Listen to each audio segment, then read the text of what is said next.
The advice and opinions expressed by the host of Autism Live and her guests are meant solely as suggestion and should not be in any way construed as child-specific advice. The Center for Autism and Related Disorders advises working with a board-certified behavior analyst who has experience with autism before starting any intensive behavioral intervention. Any choices you make in determining your child's treatment are completely at your own discretion.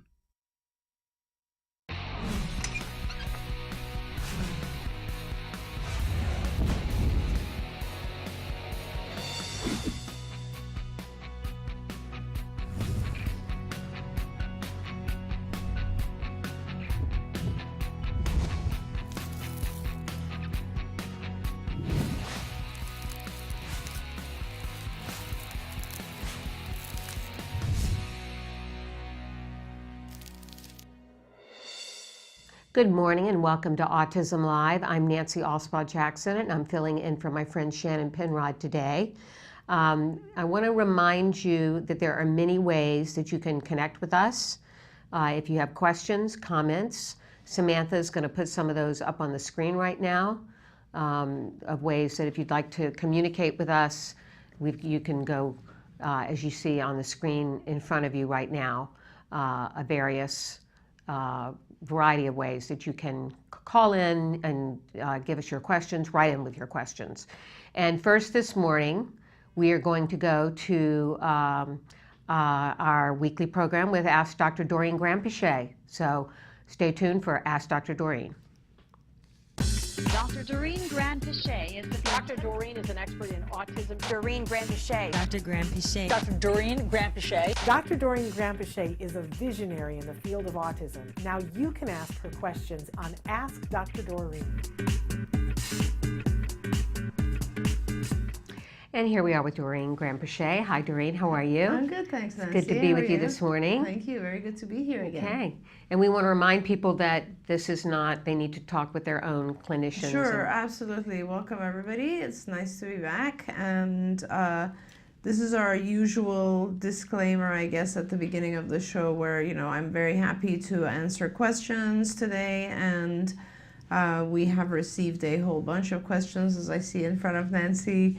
But the main thing for everyone to know is that I'm going to try my best to answer your questions, but there's no real way that we can give you child-specific advice because obviously I would need a lot more time with each individual and I would need to get to know the children or the people that you're writing about, and that's impossible in this sort of show. So please, when you listen to my advice, make sure that you also, if you have professionals involved, it would be, I will always recommend that you access the people around you first and try to get professionals who can actually see your child and give you face-to-face individualized advice. Otherwise, a lot of my advice is really just to guide you and to give you direction, and hopefully that will help.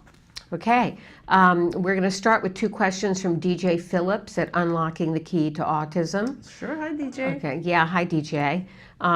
His first question is, what do you think about fidget spinners with autistic children, which is big these days? Right, good job DJ for thinking about that. I was thinking about that myself the other day when I saw these. In fact, we actually have, it's not just fidget spinners, but it's anything that can actually sort of is what we would in the old days classify as a self-stimulatory type of toy, I guess. And these are toys that allow the child to self-stimulate. And so if a child with autism likes to look at like fidget spinners, they'll be doing this continuously. And when you're doing this all the time, I guess you're not really focused on anything outside of doing that. And to some extent, as it's funny, Nancy, because you see our own kids these days and they're on their phones, right? And they're like constantly doing this sort of stuff, and they're not 100% focused on you because sometimes you have to call them a couple of times, to get their attention. But ultimately, most of our kids they're not completely blocking out the environment. They learn to multitask. And what happens with children on the spectrum is that they don't learn to multitask, but when they're engaged with something self-stimulatory like this, they're completely blocking out the whole environment. And that is something we've always kind of not really promoted because it reduces your ability to learn. So if you're doing this continuously, you're not really learning by observing or looking at other people and so on. So that's the bad side of it. On the positive side, sometimes we all need to, I guess, get away from whatever it is in our environment for one reason or another. Sometimes people are like very, let's say, agitated, or some of our kids might be anxious or worried or hyper-stimulated. Let's say something is causing massive stimulation for them. Then, it's not such a bad idea to go to something like a fidget spinner because it'll take you out of whatever is causing you anxiety, whatever is causing you rage, perhaps, or whatever, and it'll calm you down. It'll bring you back to your center in some ways. So that's sort of the positive side of it. So like anything else, I think that personally, I feel that if it is used in limitation, so if a fidget spinner is used for two purposes, one purpose being kind of to take a break, to calm yourself, let's say, to get away from something in your environment that's disturbing you at short intervals, that's okay. And then also it's okay to me if it's used for the purposes of reinforcement. Like a lot of kids just love these. So you can easily give that, let the child do it a couple times and take it away. And that is a reinforcing type of thing. It's like giving a small game. And so it's perfectly fine as long as it doesn't become obsessive in nature. Yes, because couldn't this become its own stem that Exactly, the child starts to really crave it? And Exactly. And like wanna anything stop. else that is self-stimulatory, like the toys, let's say, that have music or sound or whatever, and if a child is sitting there doing it all day long, that's no good. Right. As long as you control it and limit it and make sure that it's at short intervals, then I think it's fine. Okay. DJ's second question is, how do you get a 3-year-old severely autistic child to take medication when all he will drink is milk? His mother has even tried using rewards to try to get him to take the medication. He won't take it. So that's a great question, DJ. There's a whole program, and I don't know the medication that we're talking about, if it's in pill form or what. I assume it is. But we do a whole program for pill swallowing. And it's a shaping process where it starts with what are these things called that you use on cakes? They're like speckles. The sprinkles. Sprinkles, Yeah. right? So like it starts with actually putting one sprinkle on the child's tongue, and then having them drink a little bit of milk, and then that will that you gradually, very gradually. So you have a container like this, and then the first one is sprinkles, and then the last one is the capsule or pill, and everything in between is gradients of larger and larger. So we have a lot of different things, and you actually get to it. And the reason we do it is because we have placebo pills of different sizes and placebo tablets of different sizes that are filled with just a product that is neutral and doesn't hurt harm the child. But you start with these, and you very gradually teach the child to swallow. And sometimes, at some phase you get stuck for a little bit because it's now the size where the child can actually feel it. But after a while, and the process we've timed it, it's about 70 hours or 60 hours, 60, 70 hours. Some kids go really fast. Right. Others take a little bit longer. But it is important at one point or another for children to learn how to swallow pills because, my God, some of our kids are on 75 supplements a day. So Right. I remember we developed this program years ago when a parent wrote to me and said it literally takes us an hour and a half every morning just to give her supplements. And I was like, that's ridiculous. We don't teach, because the parent was like mashing everything or Right. putting it in for whatever. And I was like, no, we can teach swallowing. Right. So that's really the thing to do. And otherwise, I mean, I hope that answers the question, because that should do it. But my concern is more a child who doesn't drink anything but milk. Yes. And I don't know what kind of milk it is. Hopefully it's not cow milk, Right. because most of our kids react negatively to cow milk, but they do pretty well with other types of milk. Yeah. So that would be fine. And coconut milk, for instance, would be fantastic for the child. Right. Interesting. I thought that Wyatt would not be able to take pills, and I just assumed he wasn't able to take And pills. then he just did it. Brought him in here and to work with Dr. Art, And we did and he gave him the first size pill. This and exact he just program. took it right you saw- away. Yeah, pill Right. sonogram. So I had assumed he wouldn't take them, and when in fact he took them quite readily. Right and- away. Yeah. Yeah. So. So you never interesting. know. Sometimes You with our don't kids, know. yeah, Sometimes they might change. So. absolutely. Okay, we have a question here. My son is 7. He is potty trained for urination, but not for bowel movements. Okay. He is nonverbal, and we trained him for urination by having him sit on the toilet until he urinated and gave him toys that were saved just for urinating. Training for bowel movements has been so difficult because I can't predict when he's going to go. He goes once a day and the time varies. I can't give him his toy for going because I don't want to push when he doesn't need to go. I would appreciate any advice. Thank you. I love your show. Well, thank you. That's very nice. Bowel movements are a little bit harder, but very hard if you don't know when it's going to happen. Start by doing this. Start by tracking when it happens every day in a diary, because even though it might happen at different times, but there might also be something that does actually correspond. Like, for instance, it always happens 1 hour after eating or something like that. Try to write it down, and worst case scenario is that if it happens on some days at 9 a.m. and other days at 6 p.m. That's a huge variation of time. If that does happen, then the second thing you can do is try to see if there's any particular environmental cues.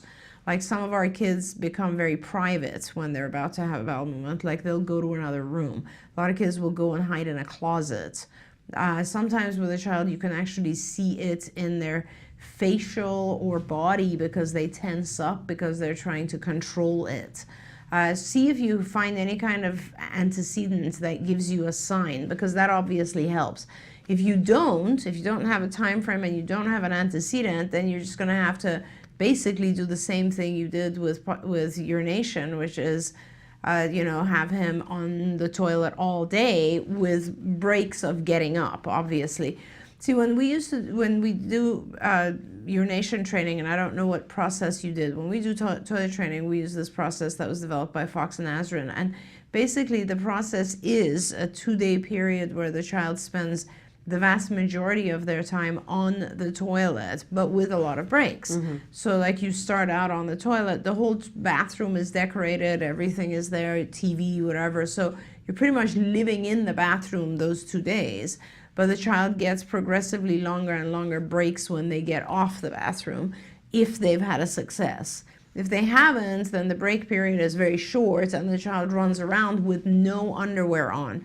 That's one of the things we published on this, actually, that children tend to have accidents when you put a diaper or underwear on. When there isn't anything on, they're more likely to hold it until they get back to the toilets, which is kind of interesting. So I would recommend that you do the same procedure, and please look up Fox and Azrin toilet procedure. But what you're doing is making sure in between you are not putting a diaper or pull-ups or underwear, anything on. And you're obviously keeping an eye on the child, and you're keeping the child very close to the toilet, so that as soon as it starts to happen, you pop the child on the toilet and then heavily reinforce, as you did. You did the right thing, by the way, in terms of saving some reinforcers just for the process of toilet training. So that's a very, very good thing, and that's what you'll have to do again. In the old days when we didn't know, this is before we knew how much gastrointestinal issues are involved with kids. Like, we're talking the 70s and 80s. What we used to do is we literally used to give the child stool softeners, so that or laxatives even, so that they would have a day where they are going very frequently. Right. So many of our kids had constipation issues in the 80s. But now we know better. Now we know that a lot of our children have issues with their gastrointestinal processing, so we don't do that obviously anymore, although half of our kids are still on some form of laxative. Right. So, which makes it very difficult. Okay. All right, we're going to take a brief break and we'll be back with more questions. Great. So stay with us. Thank you.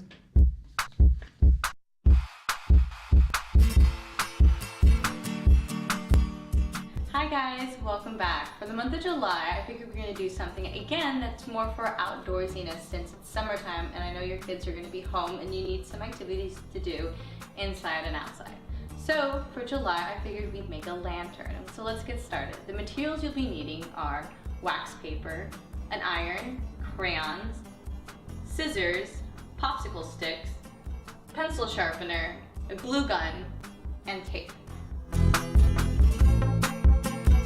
What I did first is that I have my iron heating on medium heat, okay? Make sure you keep this far away from your child because I won't want them to get hurt. Next thing I want to do is I'm going to take my wax paper and I'm going to make 4 sheets. I'm going to cut out a thing that's about 12 inches long, okay?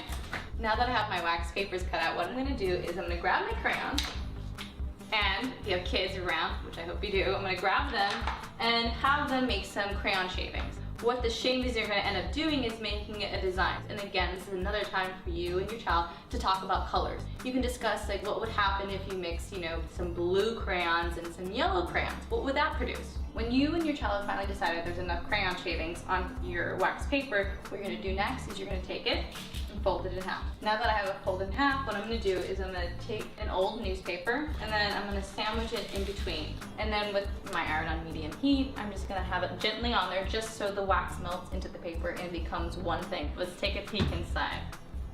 And as you can see, all the crayons have melted into it, making this beautiful kind of like rainbow-ish color. All right, now I'm going to do this with the other 3 that I've made, and then we're going to assemble our beautiful lantern. All right? So here are my 4 finished panels that I'm ready to build into the lantern. So what I'm going to do is I have these popsicle sticks, and I'm going to build them into a square and glue them together with my hot glue gun. While you're building your lantern, it's a good opportunity to work on math skills with your child. You could discuss how many sides does a square have versus how many sides does a cube have. Okay, I'm going to do this another 3 more times, so I have one for every single side. All right, well, now that I have these 4 different sides built, I am now going to take these wax paper things that I've built, and then I'm going to put glue on here and smash it on there, okay? I know the wax paper is way too big for it, but what we're going to do later is trim it. All right, so now they're all done being glued together. Now I'm going to take my scissors and trim along the outside. Now that the 4 sides are done, I'm going to take some tape and I'm going to line the edge of it so they will stay together to make my cube form. And voila, here's my lantern, but it's missing something. You're right, it's missing a light to illuminate it. So what I'm going to put in here is an LED light. I'm definitely not going to put a real candle or else this thing's going to catch on fire, and that is a real safety hazard, okay? So here's my little guy, and I'm going to turn it on and let's see what happens. Ooh, look at that. Isn't that pretty nice? And it's not even dark yet. I would love if you shared your pictures of your finished crafts. But until then, craft on. Bye, guys. Can you see me flying by your side? And we are back with Ask Dr. Doreen, where you get to ask your questions of Dr. Doreen Granpeesheh. Doreen, we had something that's come in from a parent. What can I do to stop my 2-year-old on the spectrum from hitting? He does it when he's upset. Yeah. Thanks. It's a big problem with a lot of families. Very much so, and it's always. I'll repeat this entire lecture on how to identify functional behavior because I think it's so important. So when we get upset, you have to ask yourself why the child is getting upset, and there's a whole bunch of different reasons, and it's incredibly important to identify the reason. Because without really identifying the reason, what you do could be wrong. So let's say there are basically a set number of functions being reasons. So for instance, I might get upset, and also let's define what getting upset is actually. So let's assume this child is she naming any particular behavior? Just hitting when he gets upset. Okay, so he hits. So let's say he hits Right. and he's upset because he wants an object that he can't have, or he wants something that he can't have. So that's called a tangible function. Mm-hmm. That means there's a tangible item out there that he wants to gain access to, and he can't have it. So he's throwing a fit and hitting you. Okay, so that's one function. If that is the case, when it's a tangible function, you have to make sure that the child doesn't get that item when they hit, but they do get the item when they ask appropriately. That's the way to deal with it. So basically what you're doing is you're teaching the child that hitting is not an effective way of communicating. Now let's say the function of the hitting is escape. Right. That means the child is hitting because they want to get out of something. So like the environment they're in, for instance. So you will go and say, oh, we're in a classroom. That's a great example, because a lot of times in classrooms, kids will throw a tantrum and hit the teacher because they know that the teacher is going to take them out, right? And that's actually what they wanted. They want to get out. So when it's an escape function, you make sure the child doesn't escape when they hit, but does get to escape when they ask. So the child could ask for a break, and then they get to go out. Otherwise, they have to stay there. Okay. So that's the other thing. Another one is demand function. So I will place a demand on you, and you're trying to avoid the demand, and you want to get out of the demand. So, and so what you do is you make sure that when you place a demand on the child, you model them through so they actually do this instead of trying to escape it. You guys, when you identify the function, it becomes very clear how to deal with the behavior. But saying he gets upset, you can't do anything about it because you don't know what he's trying to communicate. Always remember that hitting or any of the behaviors, challenging behaviors, are communication. They're like language. Think of them as language. When you see your child doing something, think of it as, if he could talk, what would he be saying? If he could talk, what would he be saying? Always go to that immediately. He's hitting, he's screaming, whatever it is. If he could talk, what would he be saying? And if he's saying, I want out of here, he could be saying, I don't want to do this. He could be saying, I want that food, that item, that whatever. He could be saying, I'm too tired, whatever it is. Like, whatever it is, make sure that he doesn't get that because he hit.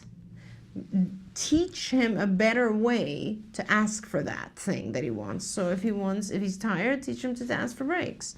Right. If he wants an object, teach him how to ask for objects or point to objects.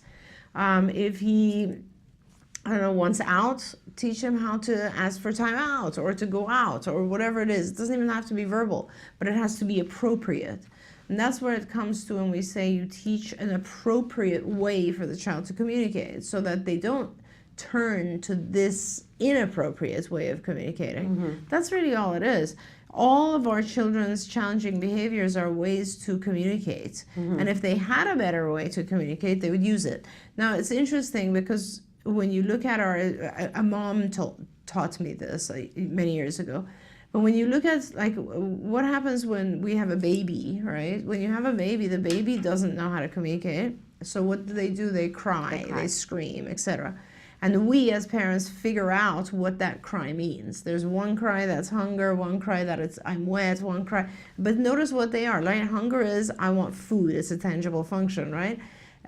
Being wet is an escape function. Get me out of these diapers. Escape. Let me escape from these wet diapers. You know what I mean? Right. So it's all the same behavior, but it's just crying. And we identify, oh, this is one type of, that's a pain cry. That's a wet cry. That's a hungry cry. And then as the child ages, like let's say the child becomes 1, we as parents no longer accept that. What do we say? Use your words. Right? We tell our kids, use your words. Is that what you want? Do you want juice? Do you want this? And we teach our typically developing kids how to use their words instead of crying. What happens when at 2 or 1.5 or 2 or 3 year child is diagnosed? We as parents get scared and we're like, oh, I can't put the same contingencies because he has autism. So I'm going to try to figure out, because he doesn't have language, I'm going to try to figure it out. So what ends up happening is you treat the child the same way you did when he was a baby, instead of asking the child to use his words. So over time, the only thing the child learns is the only way I can communicate with these people is if I cry, if I hit, if I the child is not to blame because that's the only thing he's learned. And once the child learns some other acceptable form of communication, then that replaces it. Okay. But it will only replace it if the inappropriate, the challenging behavior didn't get him what he wanted, and the appropriate one did, and if the appropriate form of communication was easier. It has to be easier than hitting you. It has to be faster. Like throwing a tantrum is pretty exhausting for a child, you know? And if you can give the child an easier way to request something, they'll always turn to that. Okay. So it could be a combination of reasons why this child is thank you hitting. for saying that. That's a very important fact too, because you have a child who has Right. always multiple functions. Very Right. good point. So it's not always simple. It's not always like, oh, I hit because I wanted that object. Sometimes it's, I hit because I wanted that object, but I also enjoy the attention I get when you come and try to take care of me. Okay. Attention is another function. And so, yes, often it's multiple functions, and it's very hard to get rid of behaviors that have multiple functions because you really do need to kind of prevent both functions. So like in that case, you would want to make sure the child doesn't get the object and doesn't get attention. So that's a very important fact.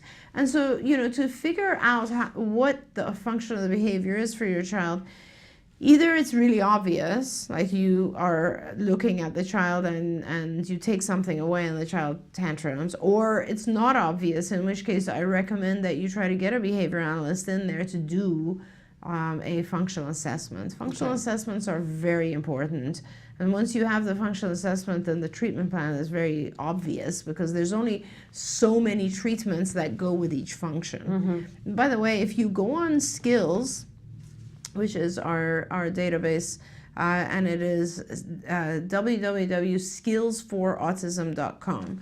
On Skills, there's a section that says BIP Builder and CIFA, C-I-F-A, and CIFA stands for Cards Indirect Functional Assessment. Okay. So it's a bunch of questions that you're asked about a behavior, and you answer those questions, and then the CIFA identifies the function for you.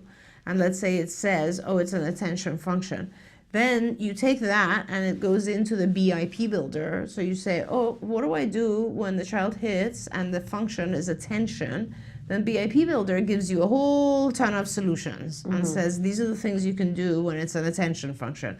These are the things you can do when it's hitting, but it's a tangible function. So, Right.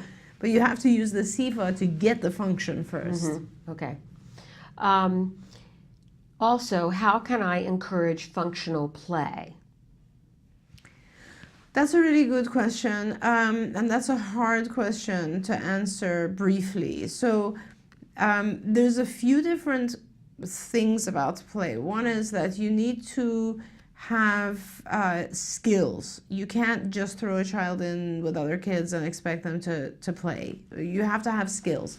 And the skills are varied. There's a huge number of skills involved in play. It starts with being able to look at other kids, like realistically. Some of our kids are so involved in their own universe that they don't even give eye contact to someone else. So it starts with that. It starts with just being able to attend to other kids. So that would be one skill. And as I always say, and Shannon always says here, the thing about ABA that makes it work is that you break things apart into very small segments and you work on each one, and you don't try to do it all at once. You teach the skills first and then you bring it together. And a lot of times it just becomes very difficult because our kids are older and they're in the environment already, and our time with them. If it was an experimental setting where we had the child all day long, we could teach them pretty much anything, but we don't. So let's say you play itself. So it starts with just attending to other kids, which is a program in and of itself, which involves the child like stopping what they're doing, looking at an individual, tracking the individual, and if their level of functioning allows it, even actually being able to say what they saw. So attendance is one thing. The second thing is an observation and attending. So that's first. Second thing is all the content of play. So if it's a 2-year-old, we're talking about basic games, like very nursery rhyme type stuff. If it's a 5-year-old, we're talking about constructive play, building things perhaps, or arts and crafts. If it's an 8-year-old, we're talking about card games. I mean, every age has a different type of play. And so it becomes very, very important to identify the age and the type of play that we're talking about. All of that, by the way, is on skills in the play curriculum. It's all developmentally normed, so you'll never get, for a 2-year-old, you'll never get a game that's appropriate for a 3-year-old or a 5-year-old. Right. It has to be age appropriate. And then, of course, it has a lot to do with culture and location and gender. So, you know, let's say you're a girl, you're going to be more playing with dolls. If you're a boy, you're going to be more playing with cars. I mean, and that's a given. Mm-hmm. And then the second thing is just kind of location and culture. So, you know, some schools, a lot of the play that occurs has musical activities just because they've set up the school and the environment that way. Some schools or some activities, like if you have a play group at someone's home, it really depends on what is set up. Like the parents may have set up, oh, this is going to be a swimming party, or this is going to be you know, we're going to have hide and seek type games, or we're going to have whatever it is, right? Mm-hmm. That's the environmental factors. But your child needs to learn all the content for that. So there's no point throwing a child into a group of other kids if the child doesn't know how to play the things they're about to play. Mm-hmm. So if your child doesn't know the rules for hide and seek, they're not going to participate. If they don't know the rules for a board game, they're not going to participate. So all those games have to be taught as well. So you have to teach the games, you have to teach all the surrounding information, right? All the stuff that goes with the games. And then you have to, in addition to that, you also have to teach the child how to identify certain key things, like what can I play with whom? So for instance, this now goes to a little bit more advanced, which is, you know, like if I'm walking towards a group of kids and they're all playing something, then I need to join. I can't suddenly go in there and say, hey guys, let's play my thing, right? If I'm walking towards one other person, do I know this person? Have we played before? What's the history there? So there's a whole bunch of subjective stuff that goes into functional play. But to simplify it, and it hopefully the person who wrote this, I don't know what age range your child is, but you basically start by identifying the age range, the gender, and the types of activities that the peers of your child are engaged in. And you make sure that your child is the best at those particular games, because any child who's really, really good at particular games becomes popular. As long as they can somewhat cope with or do okay with all the peripheral stuff, like joining and sharing, turn taking, all of these things are involved in games. You know, I would really recommend that you do actually access skills, because everything I said and a lot more is in the play curriculum area of skills. That should be able to help a little bit. Okay. It looks like that was the same parent that wrote about their 2-year-old. Okay, so it's a 2-year-old, you're in great shape, because when we're looking at 2-year play skills, it's easy. These are basic things that we're teaching at this point. A lot of it is just pretend play. You're starting maybe even at 3 or 4, but right now you're just doing really basic nursery games, and that's going to be very easy to teach. Okay. Question, is 40 hours a week of ABA therapy too much for a 2-year-old boy? Right. So that's a very good question too. You know, it depends. Some of our kids who are very active, they settle into 40 hours okay, because 40 hours, it's not all sit down in one place. Right. As you know, it's like moving around and teaching play and all this kind of stuff. So it's not that bad. But for some of our kids, it becomes overwhelming. What I do is, you know, a 2-year-old who just turned 2 yesterday, it's probably too much for them. But a 2-year-old who's in their 3rd quarter of being 2 is probably not too much for them. So what I would do is I would take the year between 2 and 3 and I would kind of shape the child into it. Usually when I have a very young child, like brand new 2-year-old, I'll start with about 15 hours. And then after, like, let's say a month or so, I'll add 5 hours and keep adding until the child works their way up to 40. And how long would they be at the 40 hours? So the research says that the 40 hours is So far, the research has shown that the 40 hours should be occurring all the way through for at least 2 years, if not more. Okay. From my personal experience, 40 hours is great, and honestly, 50 hours is great, and 60 is great. Really? You could do, absolutely. I mean, when parents could afford it, we would do all day long, right? So, Nancy, the funny thing is that I was telling Shannon this a few months ago. All of this is dependent on one really important study that came and then was replicated multiple times. But the very beginning study was, of course, the Lovas study. Right. That was 1987. And people always say past that 40 hours. It wasn't 40 hours. It was 40 hours of time that we did, the therapists at UCLA did. What was recommended was all waking hours. The reason we said 40 hours was because we said parents go to work 40 hours a week. So when the parents are working, we're doing the therapy, and that's 40 hours. So we, as professionals or paraprofessionals, would do 40 hours, and parents would do another 20, 30 hours when they came home on the weekends, and so on and so forth. So when parents, in cases where it's all been like very, very wealthy families who are able to afford it, we don't do 40 hours. We do all waking hours. So it's from the time the child wakes up, ideally, and you know this to be true. Like if there's a really good behavior analyst with your child, or a behavioral therapist, technician who's trained with your child from the time they wake up to the time they sleep, obviously the child's going to learn a ton more. There's no end to how much they can learn. The issue is that, unfortunately, we don't have research published that shows all waking hours is really what's intended. And so a lot of the funding agencies are reducing it. We also don't have a lot of research that looks at the kids past 2.5 years. Because it's very hard to have a cohort of kids that you're tracking for 2.5 years. So now all the funding agencies come back and say, oh, well, the research shows you're supposed to do 40 hours for 2.5 years, or 2 to 3 years, but nothing past that. We all know that past that it's still effective. We just can't prove it because we haven't done the research to show. We really should. But it's just so incredibly difficult to track kids for that period of time.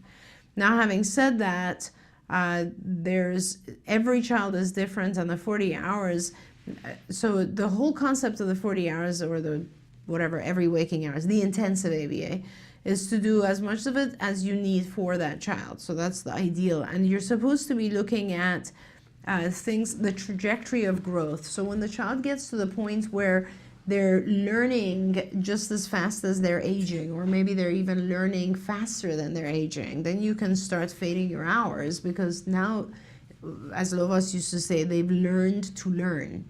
They're learning to learn from their environment. They'll learn even when you're not teaching them. That's the key, because if they don't learn unless you're in their face, you're always going to have to do therapy, right? But if they start to pay attention to other things, then they're going to keep learning, and you will cut out the therapy and they'll still keep improving. That's the thing about it. So, but it's always a priority. When you look at 40 hours of ABA, then you can't have school and 40 hours of ABA. Right, it becomes right. very difficult. And the world has said, oh, we need to put our kids in school. But in reality, and things are changing right now, it's interesting, this current time frame of life, a lot of kids are doing in-home schooling or online schooling, which is very personal, like it's individualized. And that is very, very different. But we still have requirements, so a lot of our kids spend an incredible amount of time doing like math and English. And it's maybe never going to be functional for them. Right. Never. Right. They're never Right. going to use it. So I would much rather, of course, use that time for our kids to teach them daily living skills, like using money, going out, shopping, taking care of themselves, chores, washing themselves, making food for themselves, all the things they need to survive later. Right. Job skills, you know Right. what I mean? We're talking about Wyatt who's 15. We should actually be working with him already on teaching him some form of pre-vocational skills, Right. because once he is at an age where he's going to want to find a job, Yes. it's going to take longer to teach him. We Yes. want to make sure he's ready to go. And there's so much school that takes up Right, time. right. So it's like it's impossible to do that. And there's no funding anymore as he ages. And So the system is still faulty. Mm-hmm. The correct system would allow us at a much younger age to start teaching the kids the stuff they need. Right. And not necessarily, geography. Like, why does he Exactly. need to know geography? Right, the practical application of that is Exactly. like how much are they going to use that in their Ever. adult life, right? Exactly. Or any of our Okay. kids for that matter, but Right. especially our kids on the spectrum, yes. Right. Okay, so the short answer is 40 hours a week of ABA therapy too much for a 2-year-old boy? Is absolutely not. Not, exactly. Okay. All right, we'll take another quick break and we'll be back with more of Ask Dr. Doreen. Hi, I'm Yvonne Johansson, and this is My Little House. My Little House is an interactive, multi-sensory educational felt toy that I invented to help develop children's language skills. I love My Little House. I've been working as a speech therapist for over 20 years. I have spent my entire career working with young children. I work with children with language delays, and I have many children with significant cognitive disabilities and children on the autism spectrum. It has been a constant challenge finding toys that are fun, educational, and actually engage my students. In every preschool, since I've been a young therapist, we carry on these felt boards. Kids love them because they're soft and they're fluffy, and there's usually these little pieces that attach to these boards because felt sticks onto felt. You bring them into the activity because they're putting a piece on the board. So it's almost kind of like magic.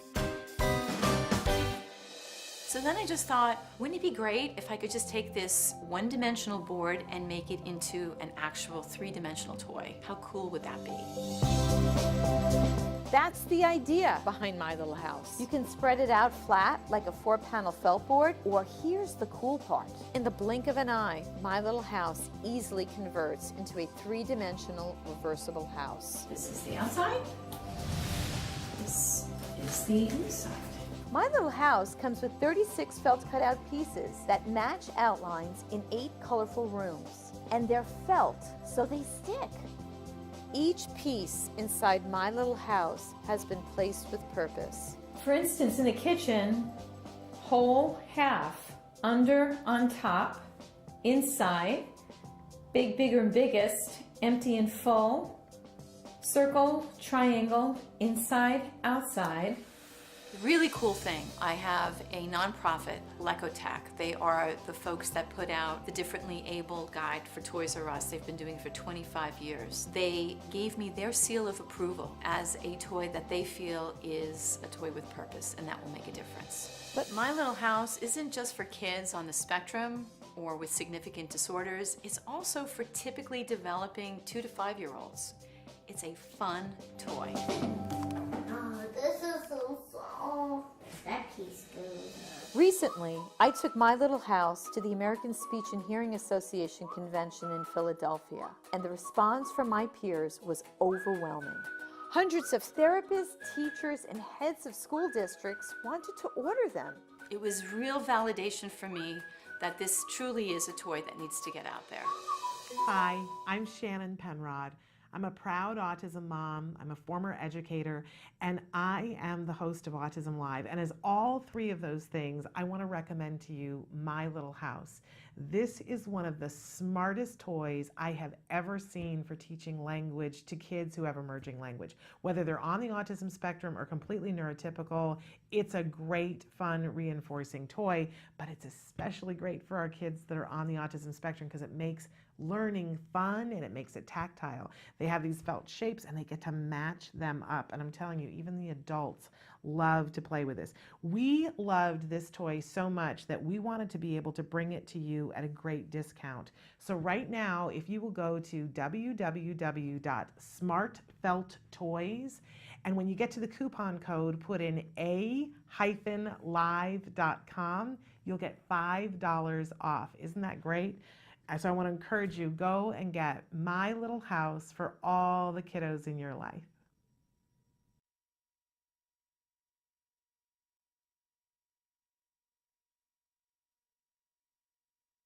And we are back with more of Ask Dr. Doreen, which is your chance to ask Dr. Doreen Grandpichet your questions about your child's behavior. We have someone that has written in a question, I am the parent of an 8-year-old boy in Pakistan. He never uses his words when it comes to potty time, only when he wants attention. How can I convince him to use potty time words at the right place and time? Well, so you have to pair giving attention to when he goes to the bathroom. So basically, don't give him attention otherwise. When he put him on a schedule, first of all, a lot of times people forget that the first thing we do for going to the bathroom is actually putting the child on a schedule. So that's very important. So a buzzer goes off at specific intervals, and I don't know the frequency with which your child goes to the bathroom, but you have to have a schedule. And then when the buzzer goes off and it's time for your child to go to the bathroom, you will go up to your child and prompt the child to ask for going to the potty, and then you'll give a ton of attention and reinforcers and whatever else it is. And if he likes attention, which we know he does because he asks for it outside of this will work. And then what you do is you gradually will reduce, so the buzzer will continue on an interval. The intervals will get longer, or they'll get more accurate, let's put it that way. And then when the buzzer goes off, you will gradually fade yourself from prompting the child. So when the buzzer goes off, the child's like, I gotta go to the bathroom. I'm gonna go ask daddy or mommy.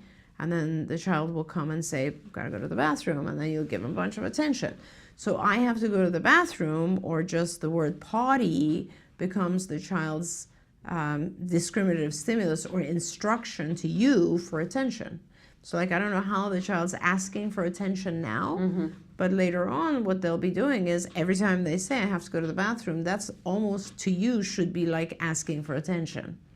So whenever they say it, you will light up, give them a lot of attention, take them to the bathroom, make going to the bathroom a positive thing. If children who ask for attention vocally are very easy to work with because they really crave your attention, and that's the easiest thing you can give for anything. Okay. So that's great. All right, we have a couple of questions about some oppositional behaviors here. Yes. One says, good morning. My 12-year-old has GAD, generalized anxiety disorder, and ODD, oppositional defiance disorder. He refuses everything my husband and I ask him to do, especially brush teeth or shower. It goes from him being angry at us to then crying. It's a constant battle. I don't know what to do or where to begin. His defiance is draining us. How old? 12 years old. 12. Okay, so there's a lot there, and let's talk about that for a few minutes. I hate the diagnosis of ODD, oppositional defiant disorder, because usually no one is really oppositional or defiant unless they are frustrated and their environment is not really giving them enough reinforcers. So there's something wrong when the child is oppositional and defiant, and it has to do with they're unhappy. Happy people don't become oppositional or defiant. So there's something causing that. And generalized anxiety, of course, is really important that you identify kind of how you can help the anxiety. I'm not sure if the child is on medication or, these two other things, even on their own, generalized anxiety and ODD are both very incredible, massive diagnoses on their own. And now to have generalized anxiety and ODD and autism all at the same time, we're talking about a hot mess. Like, you have so much going on here. So let's try to start by doing a few different things. I can give you advice, and I will give you advice here today, but your child is 12, and this is a pretty complicated case. And honestly, my recommendation is, it's almost like you need a complicated surgery. So if I was to give you very basic instructions, I'm not sure how much help it would give you. I'll give them to you right now, but what is better is if you kind of go to school and learn surgery a little bit. So it would be very important for you to go on the site Institute for Behavioral Training, which is ibehavioraltraining.com, ibehavioraltraining.com. And go in there and go on the parents section and start learning. Some of this stuff is very easy to learn. but it's important that you get the concept down. So there's no way, I mean, it's hours and hours and hours of lectures. I could tell you very basically what I told you the early part of this show, which is you have to identify the function of a behavior before you try to deal with it. It teaches you how to deal with tantrums. It teaches you how to deal with these oppositional and defiant behaviors in a behavioral way, in the right way. Now, with your child, so that's really important because I'll just tell you some basic things here. First of all, you list all the things that your child refuses to do. So each of them individually. Brushing teeth is one whole project. Showering is one whole project. You do not want to, you're putting all of them together, and that's not going to work. So you list all of them. So, and it might end up being 25 things. Right. Like, you know, he doesn't want to wake up. He doesn't want to get dressed. He doesn't want to brush his teeth. He doesn't want to shower. He doesn't want to come to the breakfast. I don't know what they are, but list them all out. And you are going to pick the easiest to start with. So the one that is probably the easiest to change. And you are, let's just say it's going to be, I don't know, whichever one it is, and you're going to have a whole bunch of these. One by that, and what you've identified is just the topography of the behavior. You've described what the behavior is, but you don't know what the function is. So now you have all that list of behaviors, right? And so all of the things that he is refusing to brush teeth, is refusing. What does he do when he refuses? I assume he tantrums, he screams, cries, I don't know what it is. And so now you write that next to it. What is the actual topography? What is he doing? Like he's kicking, he's hitting, he's tantruming, he's whatever it is. Now you have a little bit more information. So let's say I tell him to go brush teeth and he will scream and cry and tantrum. So what is he doing? He's avoiding brushing teeth. Great. So we have a little bit more information. Now the question is why? Why is he avoiding? So that's now trying to figure out the function. Some of our kids avoid brushing teeth because they don't like the feeling of something in their mouth, like a toothbrush. Some of our kids don't like the taste of their toothpaste. Some of our kids don't want to go to the bathroom alone. Some of our kids don't know all the steps in order. So I don't know what it is, but you have to figure out why he's trying to avoid brushing teeth. It also could be because he enjoys causing you to freak out. So that could be one reason as well, is that he's just saying no, because when he says no, you go into a frizzy and he enjoys that. Would that be getting attention? That would be getting attention. And that's negative attention, but it doesn't matter. To our kids, negative attention is sometimes the same as positive attention. So he could be just feeling, you know what, I'm just going to, or sometimes with our kids, they just want to control the situation. They're tired of giving in to everything you tell them to do. So they just say, no, I refuse to do it right now. You have to figure out the reasons, because all of these things can be fixed, all of it. So let's say he's just tired and he wants more control. Well, then that tells us that in his entire day, I need to give him more free time. I need to give him more time to do his own thing so that he perceives it as a fair day. Let's say he just wants to take you off. So then that tells us that, oh, I better not react in front of him. I better just, like, if he doesn't do his thing, I either need to motor him over there to do it, or I need to ignore it. One or the other, but I definitely can't be giving attention, because that's what he's trying to accomplish. Right. If it's something as basic as he can't handle that thing in his mouth, you know, because it's brushing teeth and showering, I wonder if he's a very highly sensory kid. Like some of our kids are very highly sensitive to sensory input. So it could be that. Some of our kids don't like shower because the water is falling on their head and it bothers them. It feels weird. And you have to teach that skill before they're comfortable with it. Brushing teeth is the same thing. So you would start with, let's say, a washcloth, and then once he's used to using that, then you would start with a very, very soft toothbrush. Then you would go to a harder and harder toothbrush. Like, you really have to identify the reason for the whole thing, because it's not like the child's just doing it for no reason at all. There's always a reason. And once you identify the reason, then what you do, again, going back to what I was saying before, is you help the child. If it's an antecedent that you can change, like you can change the type of the toothbrush, you can have the child take baths before they get used to or have a handheld shower, which most of our kids love because it allows them to control it. There's a lot of stuff you can do to make the task easier. But at the same time, you want to make sure then that you don't allow the child to get out of doing something just because they threw a tantrum, but that you allow the child to get out of it if they ask nicely. So that's a very important task as well. Now, you're teaching the child to ask nicely, but then there are certain things like hygiene things that you have to have the child do. The only way you can make that successful is you break it down into smaller pieces, you help more, and you reward more. You break it down, you help more, and you reward more. So for brushing teeth, break it down.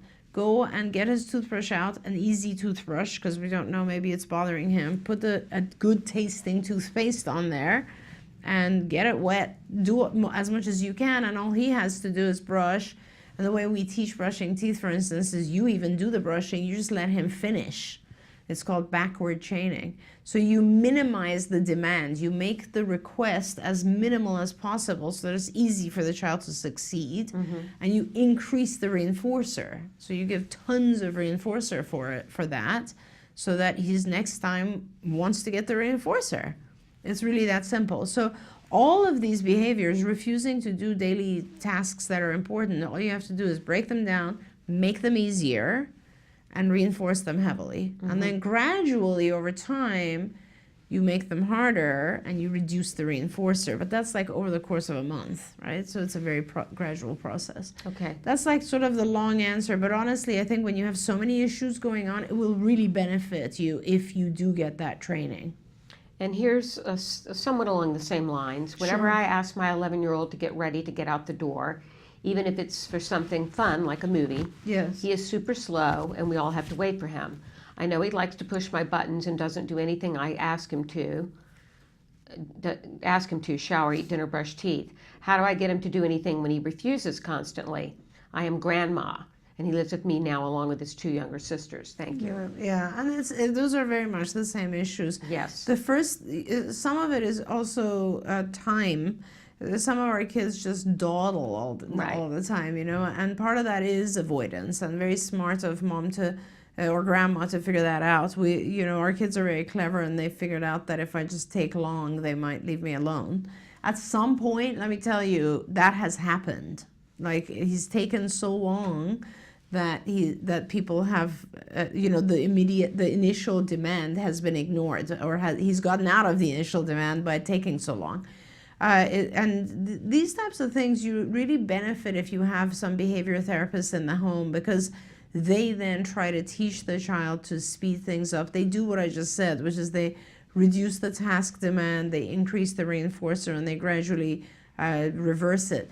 It's hard because when you're trying to keep up with a schedule, when you have other things that are going on in life, when you have other kids perhaps or other people and your grandma, and there's so much going on, you cannot teach new skills in the course of life. It becomes incredibly difficult. Like, that's actually the primary reason that when funding cuts out and when our kids are in school, it becomes so hard to teach them anything, because they have to keep up with school. They have to keep up with the schedule. They have to keep up with after-school activities. They have to keep up. And so we never have pure time to work on these particular issues. If you had pure time to work on just the issue of, like, go get ready, then he would get really good at that task and he would become fluent. A lot of our kids are not fluent with tasks, or they just prefer to do something else. I'm pretty sure in this scenario, like, he's either just preferring to do something else, or he doesn't get the concept of time at all, and maybe it would be good for him to miss the movies or something. I don't know if he enjoys the movies. I'm not sure. But all of those types of things, you're better off getting a behavior analyst who can come in and really analyze the situation and figure out each scenario so that they can help kind of reverse it in the right way. Okay. These are complicated. You know this, Nancy. Yes. Like when it hits real life and the child is older, it's hard because there's so much very going hard. on. There's so many demands on the time. So like you there's said, so many demands. There's so many demands on your time as Yes, the parent. right. And there's so many environmental factors that are influencing the child at any given time. It's like, why doesn't he like this activity? Why is he tantruming? You know, all that. yes. That's very hard. So those, I think we've kind of done it here in terms of time. So That's great. we appreciate your time with us today, Dr. Doreen. It's always a pleasure. Thank Always you so wonderful much for covering you for sharing Shannon. your knowledge with us. Thank you very Okay? much. And we will be back shortly with Let's Talk Autism. We are here at the Los Angeles Zoo. We've got quite a group here. I've got my son, Jem, Mike from the A Word, and Jack Riley, star of the A Word, and Jessica. We've got a whole crew of people, and we're going to take a tour around the LA Zoo and see some exciting animals. Sound good, you guys?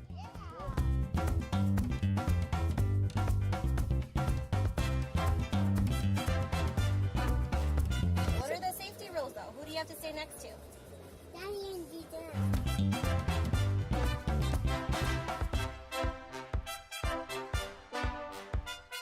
So remember what we talked about? That every time you do something good, I'm going to write it on my hand. When you get 35 of these, what are you going to get? 3 hours of reading. Yes, it's not a secret. You can tell people. What kinds of things do you need to do to get a mark on my hand? Being kind. And good listening. Jem, can you show him where the chimpanzees are? Can you point it out to him? Show Jack Riley.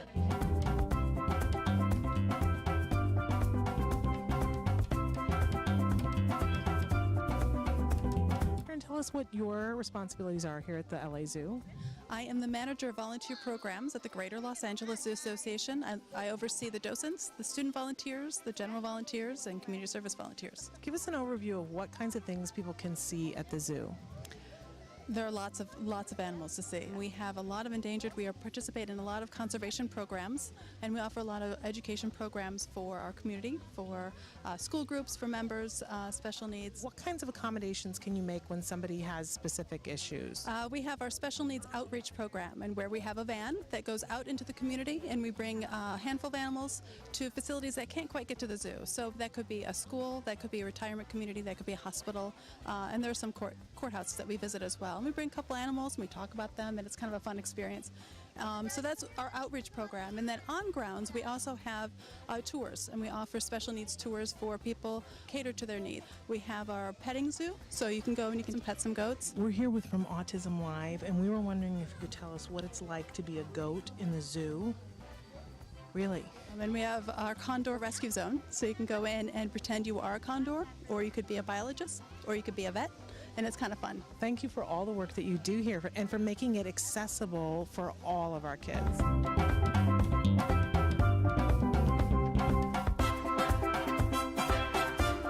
We're here with Janet Jackson. Janet, tell us what your role at the zoo is. My role is a docent, and we're volunteers. How did you learn all the things that you know? Well, that's the great thing about the Los Angeles Zoo. We have a special docent program. It's one of the most stringent ones in the country. Actually, it's UCLA accredited class. Well, it added so much to our visit to the zoo today. So I thank you for all your knowledge and all you're giving to the community. Well, thank you, because I had a special needs child too, and I think it's so important that they interact with animals, and that helped my son when he was going through so much trauma, that we saw that he was able to grow and to expand a little bit, and it just helped us as parents because we had a tool to use, and we saw the love and the care that he was able to bring out just by touching animals and being around animals, because there is no judgment there. Amen to that. Well, thank you for paying it forward, because you are. I definitely saw you doing that today. Thank you so much. Thank you for being here.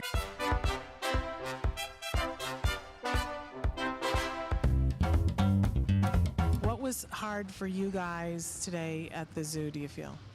To be completely honest, I was about to say this is the easiest, best outing I can recall. My concerns are, I think we're sort of past elopement, but it's always on my mind when it's just with the two of us out in a, you can get 20 feet away if it's busy and be lost, be misplaced. But nothing like that happened today.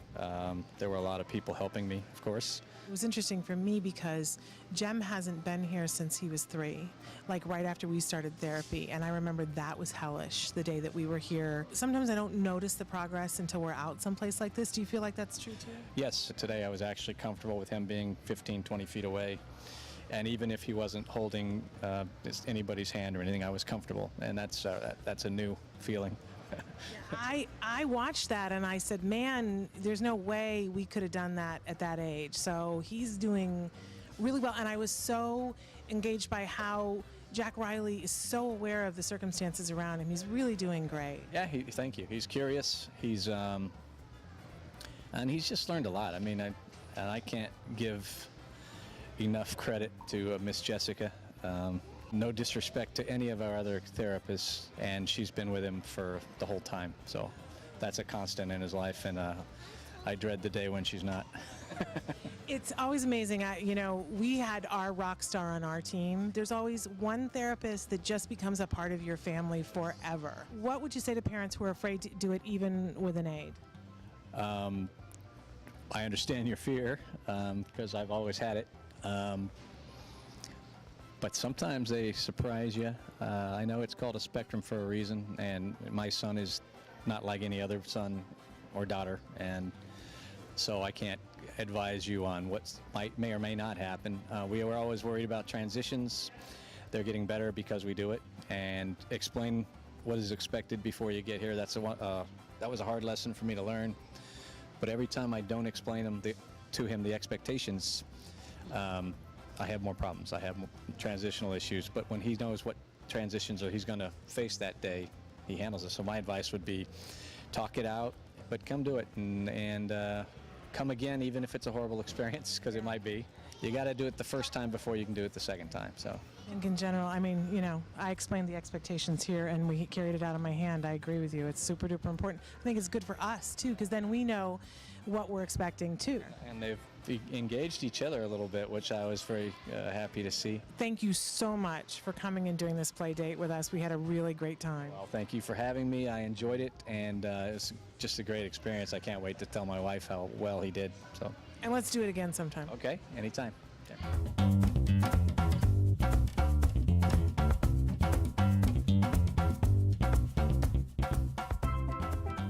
Good morning and welcome to Let's Talk Autism with Shannon and Nancy.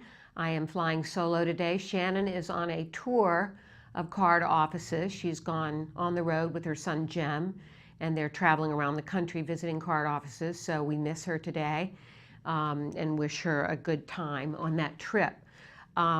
We have a lot of stories in the news, and a lot of them are very technical, so you'll have to bear with me as I get the correct language on some of them. But the first one is that a new eye test could help identify people with autism spectrum disorders. This study came out in the European Journal of Neuroscience, and it said it heralded a new tool that helps physicians identify a subgroup of people with autism spectrum disorders. The test, which consists of measuring rapid eye movements, may indicate deficits in an area of the brain that plays an important role in emotional and social development.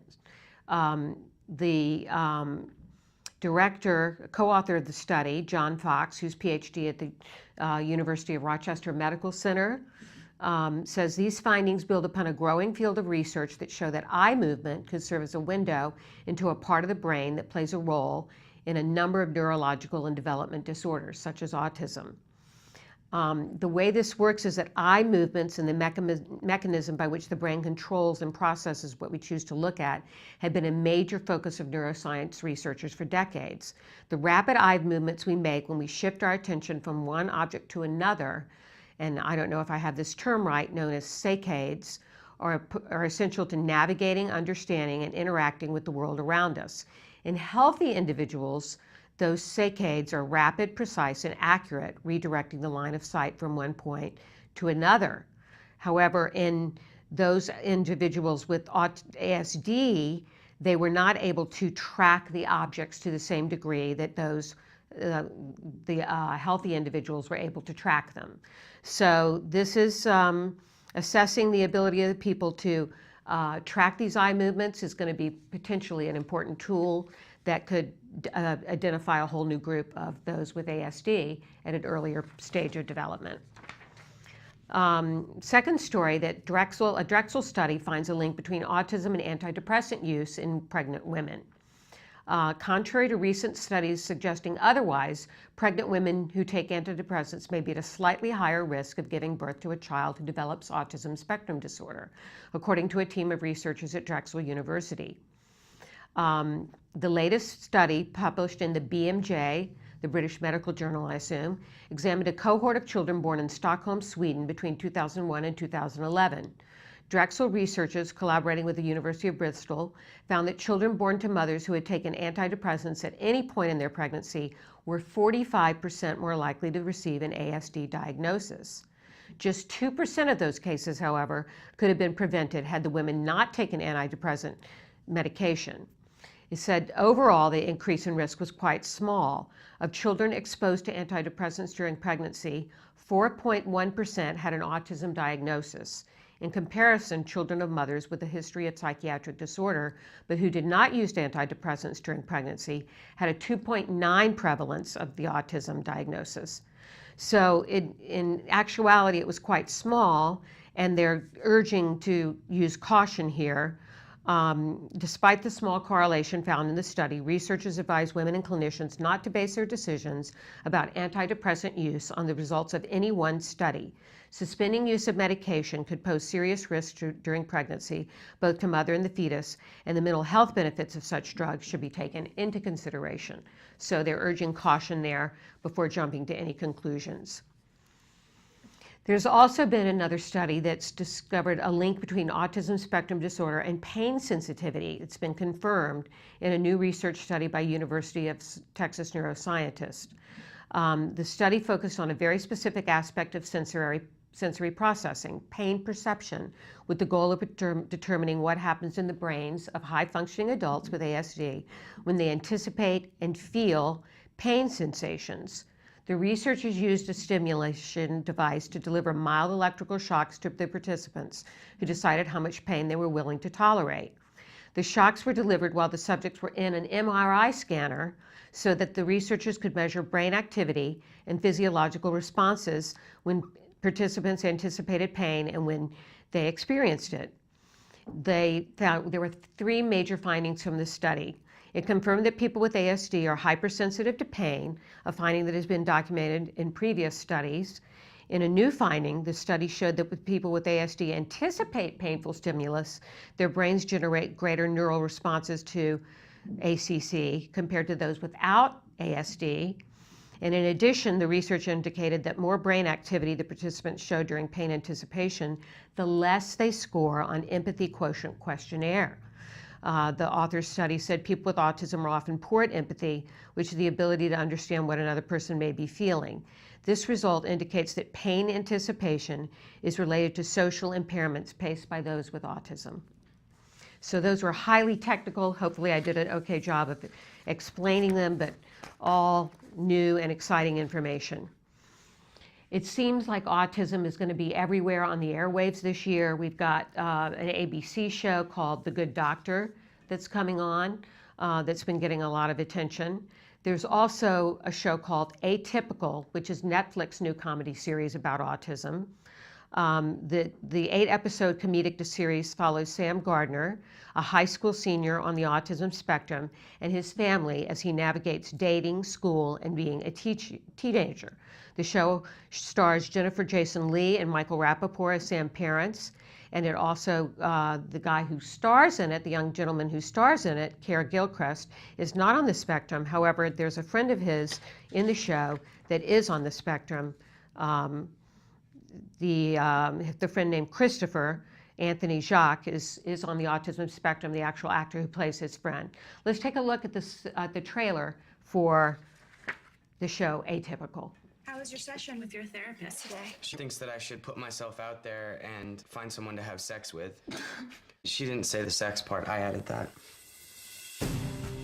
I'm a weirdo, that's what everyone says. Sometimes I don't know what people mean when they say things. Sam, people on the spectrum date, you know. Girls don't really notice me at all, and I'm not great at picking up signals. She's smiling right at you. You need to turn that down like 70%. Tracy, why does my to-do list say remove stick from butt? I don't know, but if it's on there, you gotta do it, right? I can't find my work pants. Sam's gonna start dating. You and I weren't much older when we met. Maybe it's time for us to take a step back. You wanna know how to get the girls? I'm taking you to Poon City. That's not a real place. Nope, not doing that. There are strategies you could teach him. I'm not a little kid anymore. I can do things. Strategies or when you get your heart broken. Sometimes I wish I was normal. Dude, nobody's normal. Your son has the same desire to be loved that we all do. Paige? Why shouldn't he pursue it? My family is fragile. Everything is Sam this and autism that. Maybe it's time for you to have your own life. Whoever first said practice makes perfect was an idiot. Humans can't be perfect because we're not machines. The best thing that you can say about practice is that it makes better.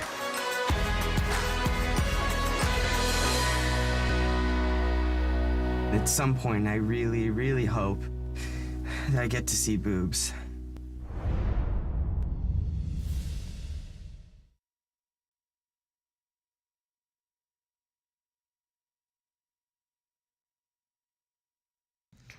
So as we can see, this is going to really concentrate a lot on how the young man, Sam Gardner, navigates dating, school, and being a teenager from the autism perspective.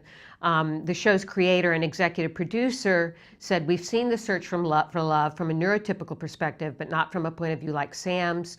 She liked the idea of telling a familiar story, the search for those things from a different perspective, from a voice that's not often heard." She says that a lot of research has gone into creating the show. During the initial writing stage, she read books, she read blogs, talked to people on the spectrum. She said that she has someone close to hers on the spectrum, so she had a lot of personal experience to draw from. They also have used the Miracle Project as a consultant on the show, and they involved a lot of people with the autism community. So we're going to be very excited to see that show when it hits the airwaves. We took part in a very fun resource fair. The We Rock the Spectrum resource fair, Act Today did, and Let's Talk Autism. It was on July 16th. Let's take a look at what happened that day.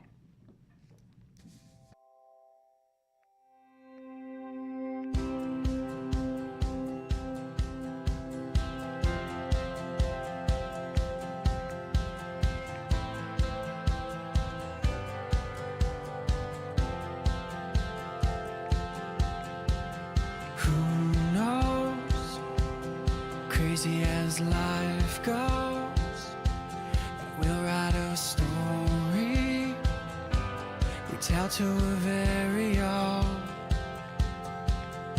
So let's live, lost in the moment,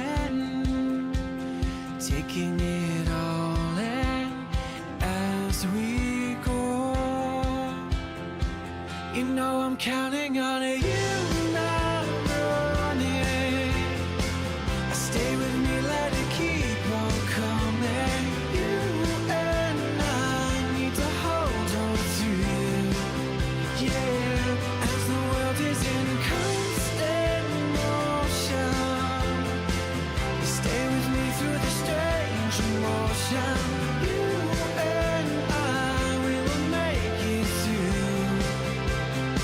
Yeah.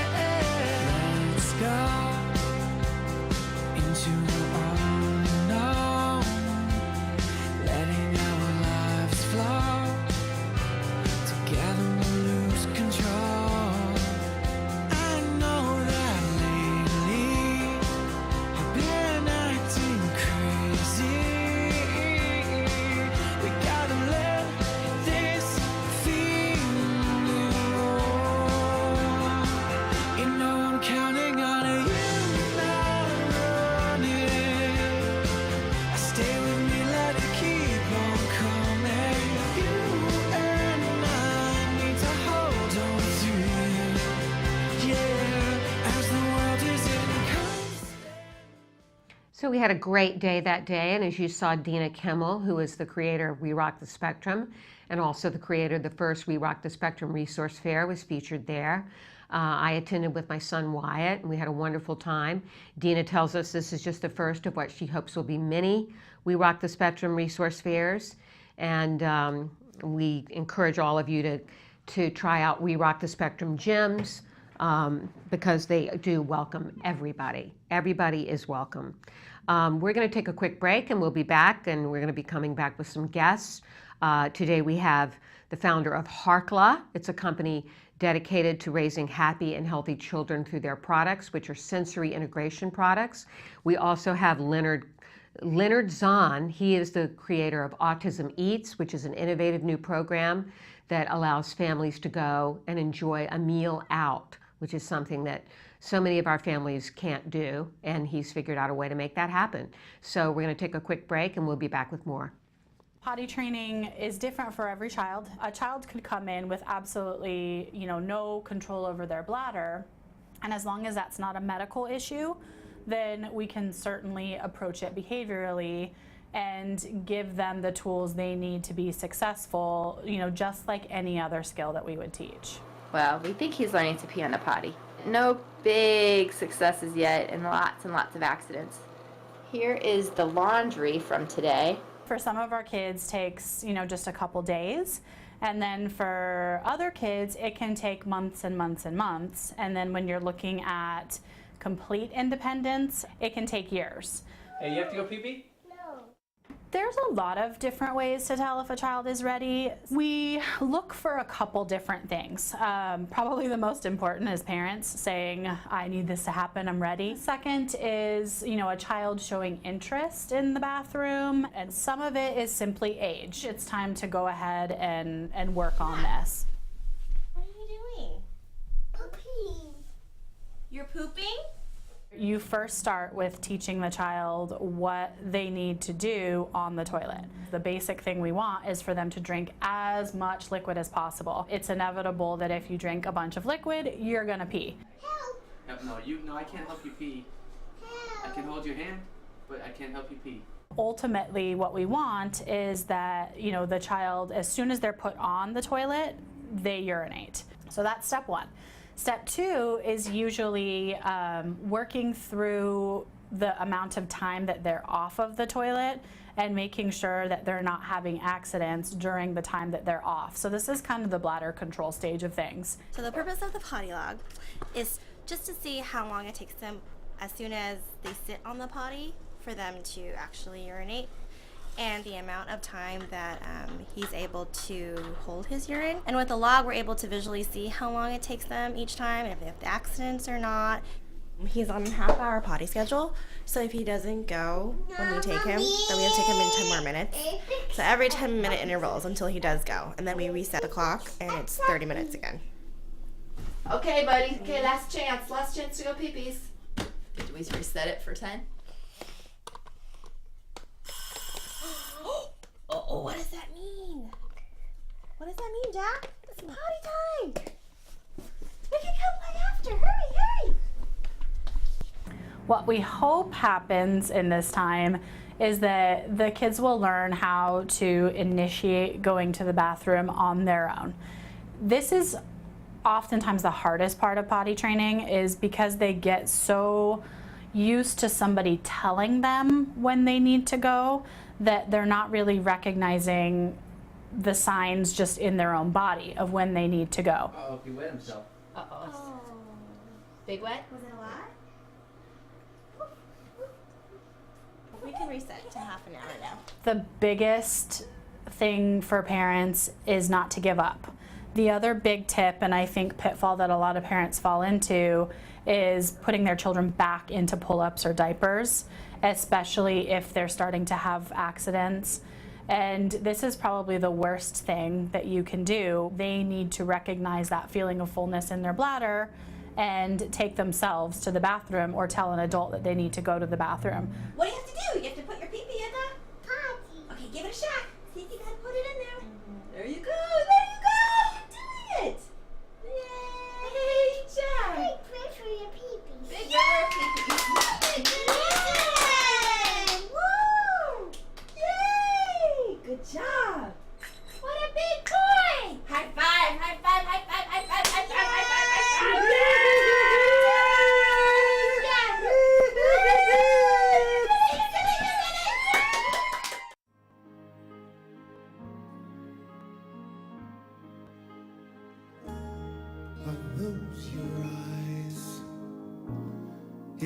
at your smile. I've been looking at you forever, yet I never saw you before. Are these your hands? As a celebrity, whatever that means, you want to do what you can to give back. The way I've always looked at it, if I'm available, I'm going to be there. And when you get there and you see what folks are doing and the lives that they're touching, how can you not want to continue to be a part of it? And for the first time, I am looking in your eyes. What can we all do to make a difference? Not only with trying to find a cure, but to help the children and the families that may not have the resources for these kids. When you're looking back at me, now I understand what... None of us are doing enough, but I think that we're doing as much as we possibly can. Because we all live in society, and the more we can all do to help society, the more it helps all of us. And for the first time, I am looking in your eyes. And for the first time, I'm seeing who you are. I can't believe how much I see when you're looking back at me. Now I understand what love is. Love is for the first time.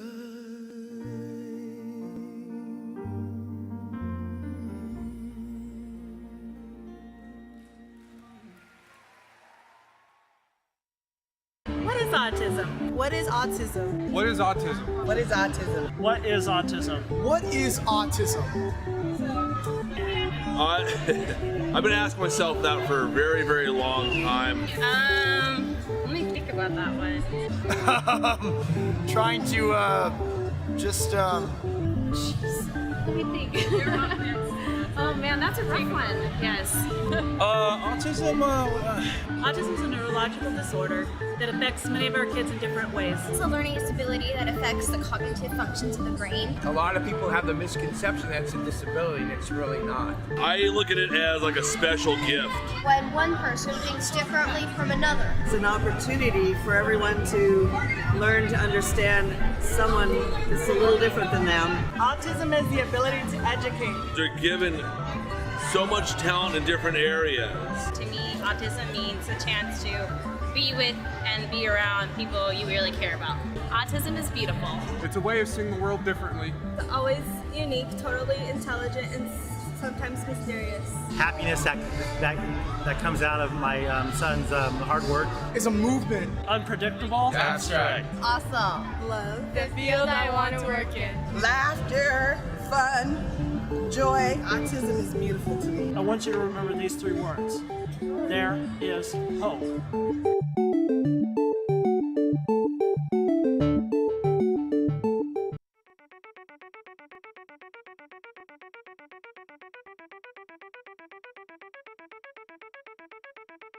Hi, I'm Shannon Penrod, and we're at the ABCs and XYZs of Special Needs Conference. And this year, for the first time, they've got something really remarkable. It's the Entrepreneurial Boutique. These are all items that have been made and are being sold by individuals who have special needs. So we're going to do a little shopping and talk to some of these fabulous entrepreneurs. Come on.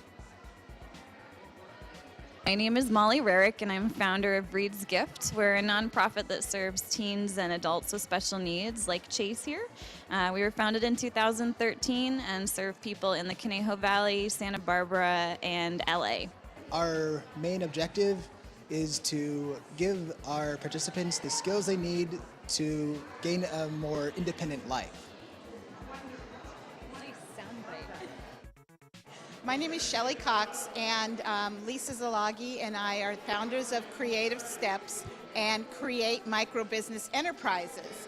And the items that we're selling here today are all made by the clients who have passions about what they want to make, and then they get the profits from what they make after we've paid all of the other expenses. We are here today because My goal is to be independent, and also I would like to share all my artwork, and I would like to sell. Thinking about at his young age being a businessman, it's amazing. I cannot be more proud.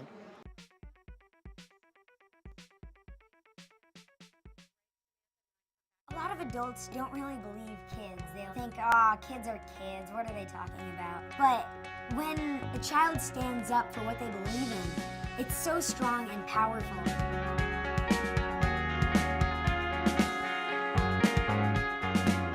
I first got involved with autism advocacy 4 years ago when my friend was diagnosed. When I found out about my friend's diagnosis, I didn't really understand what it meant.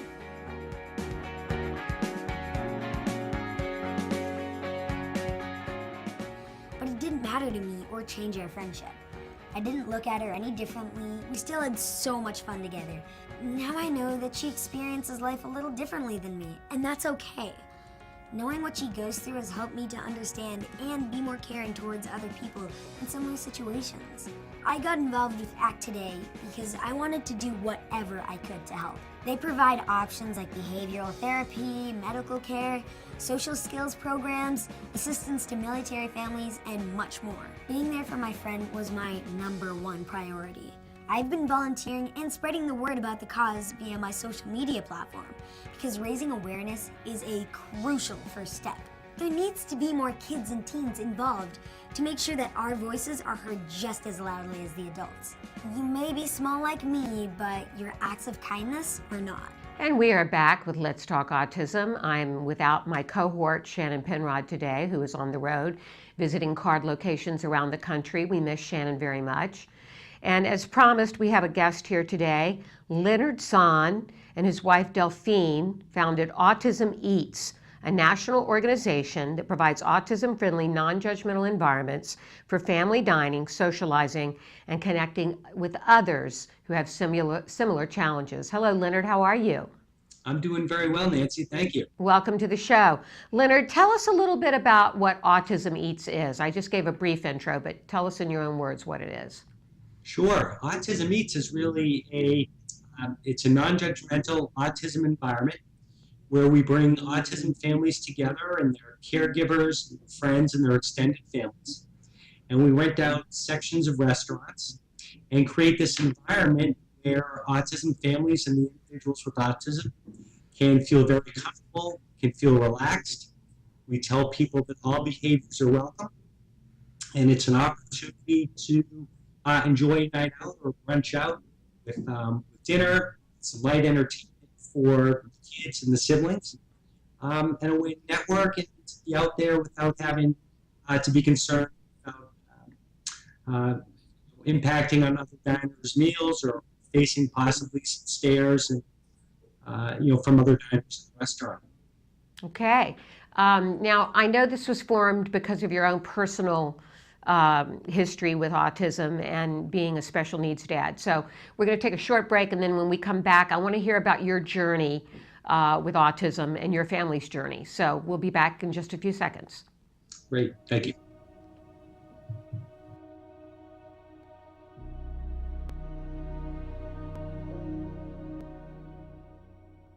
Hello, fellow activists.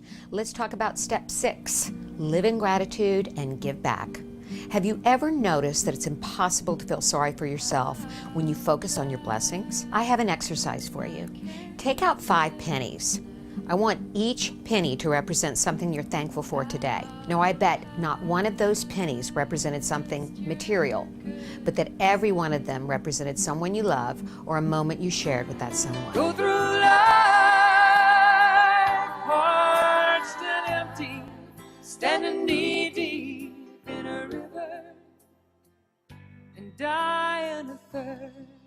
There's a song by Kathy Mattea called Standing Knee Deep in a River and Dying of Thirst. Sometimes we need to look at the river of blessings flowing underneath us, and then we see we're not so thirsty after all. Once you realize how fortunate you are, you can freely give back to others. And there's nothing that will make you feel more fortunate than giving to those less fortunate than you. So start your day with an attitude of gratitude. And until next time, keep the faith.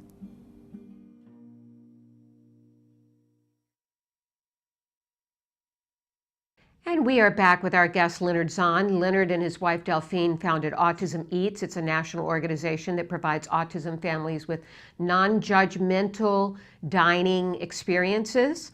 Welcome back to the show, Leonard. Thank you. Leonard, let's go back and talk about your personal history. You are an autism dad, so tell us about that. Sure. I'm the dad of two exceptional children. I have a daughter that's 14, and I have a son who just turned 12 who has autism. And autism was really on the list of things that we never expected to happen as a family. Aiden was diagnosed at 2 years old, which is pretty typical as these things go. And he is a baseline, a very happy, beautiful boy with lots of interests and lots of energy, but he also has some challenges as well. One of them is dining out, while the rest of the family really loves to go out to dinner and restaurants and be part of that community. Some of the environments of restaurants that we would visit will really prove to be overwhelming to him, and would cause him to have meltdowns and run for the door, or want to play his iPad or iPhone very loudly. And it became very difficult for us to interact with others in a way that we always expected that we would be doing. So how did you come up with this idea of Autism Eats? Well, after our upteenth unsuccessful visit to a restaurant, with leaving early and having our food packed to go, we said, let's give it one more try. And I remember a couple of weeks following when we had a big family get together at a popular pizza restaurant. And pizza is Aiden's favorite food. It's kind of one of his trigger foods. And this restaurant was taking an exceptionally long time to service our dinners and our pizza. And Aiden really could not understand why everybody else in the restaurant was eating and we were not. So, I kind of turned to my right to talk to a friend of mine, and I saw the color go out of my wife's face. And by the time I turned left, Aiden had jumped up and was running around the restaurant. And by the time I caught up with him, he had taken slices of pizza off of 3 different diners' tables. So that was kind of the final straw, and said, you know what, there's got to be a better way for this. And that was really the birth of trying to put together a model where everybody would be successful in a restaurant experience. So you decided to put together this program. What was the first Autism Eats dinner that you put together? Sure. So the first one we did was in a restaurant north of Boston, which is in the community where I live. And, again, we knew really what didn't work with this typical restaurant experience. And namely, the tops of that list, Nancy, were, the inability for a lot of kids or individuals with autism. They did not want to wait. They didn't want to wait to be seated. They didn't want to wait for a server or a menu. And in many cases, individuals could be overwhelmed by having to make choices on this menu when the waitress was standing there expecting to take their order and move on to the next table. And certainly nobody wanted to wait for the food to arrive. And, with bright lights, with loud ambient noise or background noise, these were all issues we took into consideration. So we found a restaurant that we felt had the right physical layout, where we could have our own private section of the restaurant, but still feel that we were out in a very, central part, so we could be safe, but also not feel that we're in the basement somewhere. And we had the lights adjusted down. We had the music adjusted down. We had a buffet that was set up, so there was no waiting for anything. And the families had paid in advance on the Autism Eats website, so you didn't have to order a meal or wait for a check or wait for food to be served. And we gave kids toys when they arrived, sensory-friendly, squishy toys, textured toys. We welcomed people. We sat some people at tables by themselves with their own family. Others, we set up community tables to give them a very natural way to meet others, to meet other families, and other siblings to meet other siblings. And then we just let the night move on in a very natural, organic kind of a way. And we had, we really didn't know, Nancy, how many people to expect. 30 people, 40 people, 20 people. And by the evening of the dinner, we had almost 120 people that were driving from as far away as really 2.5 hours each way to come join us on that night. And it was just a tremendous success. Yeah, you did have a tremendous success. Why do you think so many parents responded to this? Why do you think this resonated with so many families? You know, I think families, including my own, we really just want to do some things that are typical, or take some things that we always thought would be easy but aren't, and have the ability to do that. So going out to dinner, going out and being in an environment where you don't have to apologize to anybody, you don't have to explain anything. You can just let your child behave in the way that they're most comfortable, act the way that they're most comfortable. And if that means that they're going to get up and jump, or if they're going to flop on the ground, or if they want to play their music loudly, they are welcome to do that there. So there's really this kind of collective sigh of relief that everybody can just relax and do what they're comfortable doing, and put the autism, on the shelf for a little while and not talk about it, because you're in an environment where everybody's experiencing it, and just have an enjoyable night out. Or if you'd like to talk about it and network with some other families and share stories about school or different treatments and care protocols, you have that ability also. What did you find that families were more interested in sharing their stories, or were they more interested in just trying to have a, quote, normal night out? You know what? I saw a real mix. I saw lots of dads talking about the upcoming baseball season. I saw siblings, and this was really, really wonderful, because as the father of a 14-year-old girl, and she was, I think, 11 at the time, it was great for her to be amongst her peers, to be amongst other siblings, and know that she was not the only one that has kind of a quirky brother, and that there are others out there that are really feeling some of the same ways that she is. So that was part of it also, to make sure that the siblings are comfortable. And I did see, a lot of iPhones coming out and parents making play dates for their kids, which was fun to see, because, as a lot of parents know, it can be difficult sometimes for the socialization part of it for their kids outside of school or outside of specific autism activities. So this was a great way for parents to set up those play dates for their kids. Did you find a lot of fathers connecting? Because we oftentimes think of really parents, the moms are sort of in the forefront of a lot of organizations that get underway, and the quote warrior moms. You oftentimes don't see dads spearheading this kind of thing. Did you find a lot of the fathers had a lot of camaraderie when it came to this?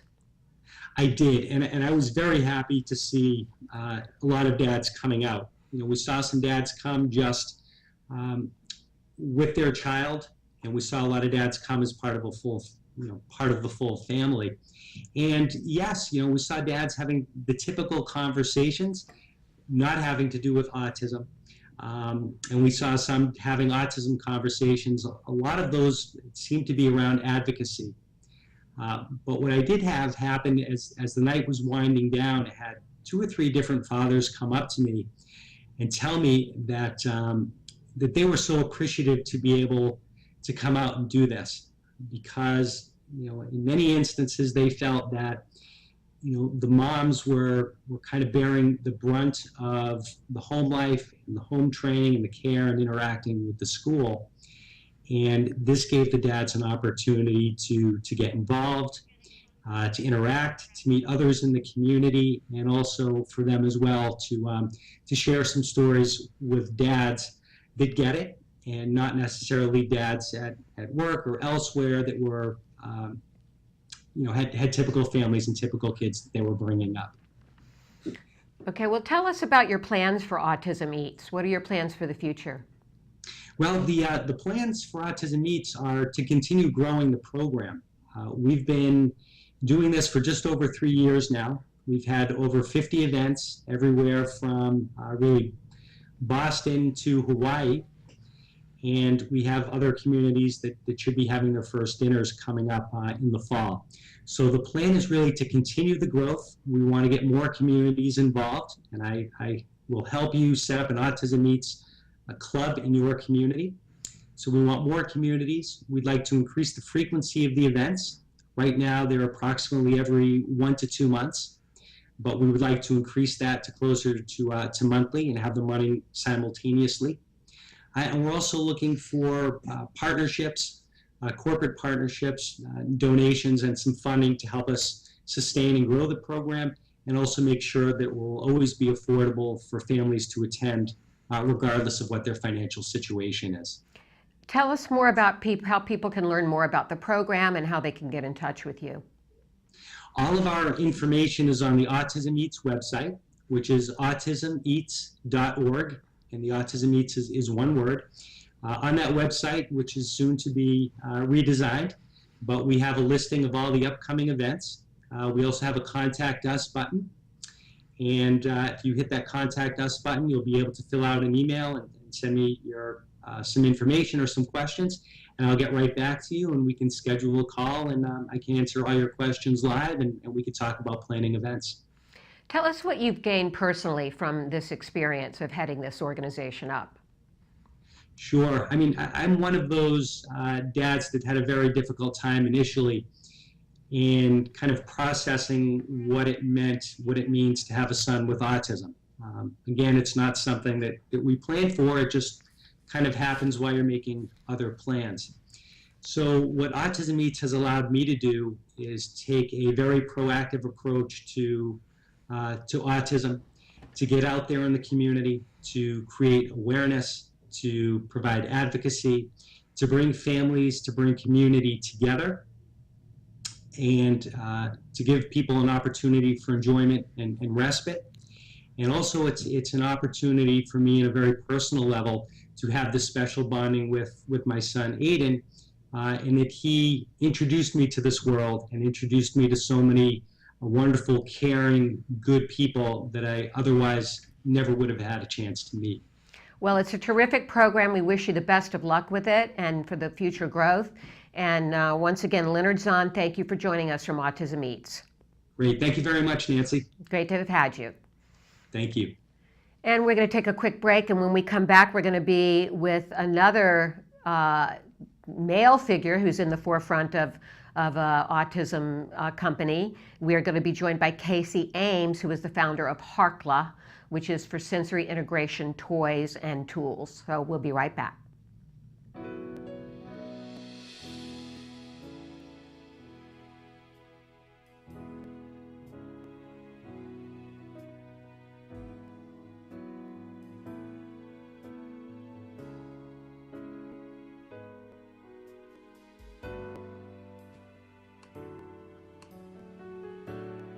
Hey, how's it going? Hi, Nancy. I'm doing well. How are you? No, I'm not. I'm not a dad.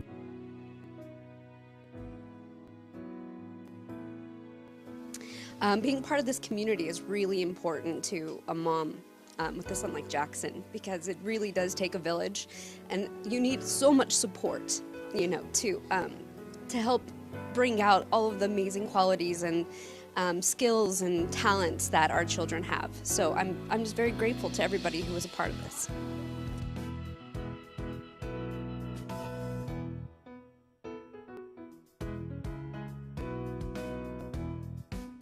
I think it helps with all sorts of that self-esteem, social skills. They seem to communicate a little bit with each other, and they had a lot of friends. The helpers were phenomenal, and I think the social skills for sure, because they, you know, they worked together and they did a couple group things across the floor, and they sang songs together, and I yeah, for sure, I think it's a really huge deal. A great program.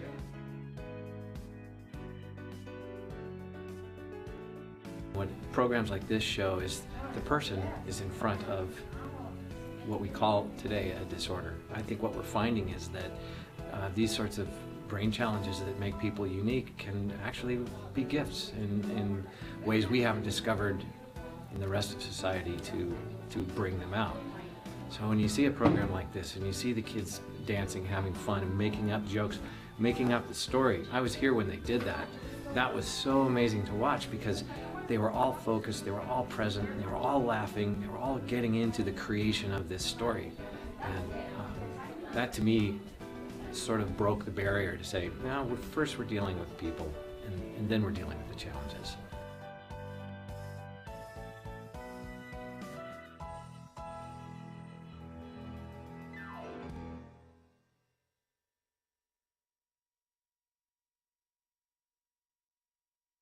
And we are back now with Let's Talk Autism. As I said, Shannon Penrod is on the road visiting CARD centers around the country, so I'm flying solo today without her. And now we are joined by Casey Ames. Hello, Casey. How are you? Doing well. How are you? I'm doing great. Casey is the founder of Harkla. Harkla is a company dedicated to helping families raise happy and healthy children with special needs by creating the highest quality products. Although Harkla is a young company, the focus is on quality products, customer satisfaction, and supporting resources, and they have quickly grown to a nationally known brand. Casey, tell us a little bit about the company. Yeah, Harkla is a Seattle-based company. We are a small new company, but we've been focusing on creating the best products we possibly can for families with special needs. We've been around about a year and a half now, starting with sensory swings, and then we've expanded into lighter weighted blankets, 5 and 7 pound, and lap pads, and have been working pretty diligently to launch heavier weighted blankets to bring our special blankets to a wider range of people with special needs. Okay, now what type of families use these products? We have a wide range. Families with neurotypical children do use our products because the weighted blankets help most people feel relaxed, but we like to focus on families with kids with special needs, or school districts and occupational therapists, simply because we feel like we can make a bigger impact with those communities and try and serve a very specific purpose. So on top of the products, we also bring in experts, expert occupational therapists to help families with advice and content that we provide for free outside of the products. So we try and serve a very specific purpose with our products and company. So you have experts that are advising you on the creation of these products? Yeah, we work with a wide range of people to create the products, including school districts and teachers, and then occupational therapists as well. Okay, tell us a little bit about the swings and what they're consisted of, how they look and how they operate. Yeah, so the swings look like a teardrop, a hollowed out teardrop with a cushion on the inside that kids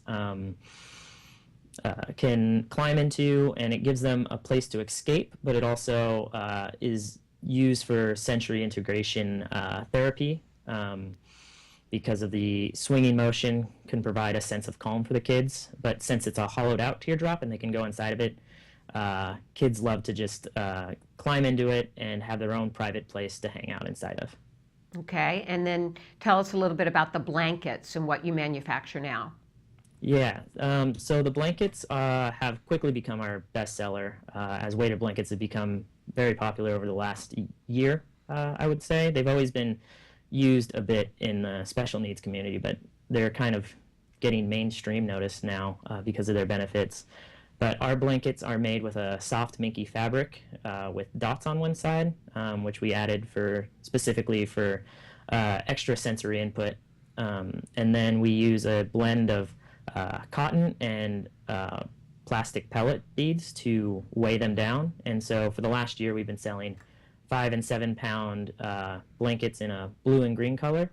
But with the Kickstarter we're launching, which ends tomorrow morning, we've secured enough funding to launch 10, 15 pound, 20 pound, and 25 pound blankets, as well as a purple and lavender color and a dark gray and light gray colored blanket. So people are still able to participate in your Kickstarter campaign. Can you tell us about that? Yes. If they were to either search Kickstarter for Harkla or go to harkla.com harkla.co/Kickstarter.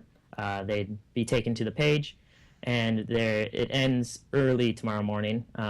It was a 30-day campaign, and we raised $15,000 through pre-orders for our blankets. So we had a special, or we still have a special low price for the Kickstarter because it's a pre-order. Then what we'll be able to sell it once we're in stock. And then tomorrow and Friday we'll start putting in, taking everybody's full order and manufacturing the blankets to get them out to people as soon as possible. Congratulations on that, on getting the funding you've gotten so far.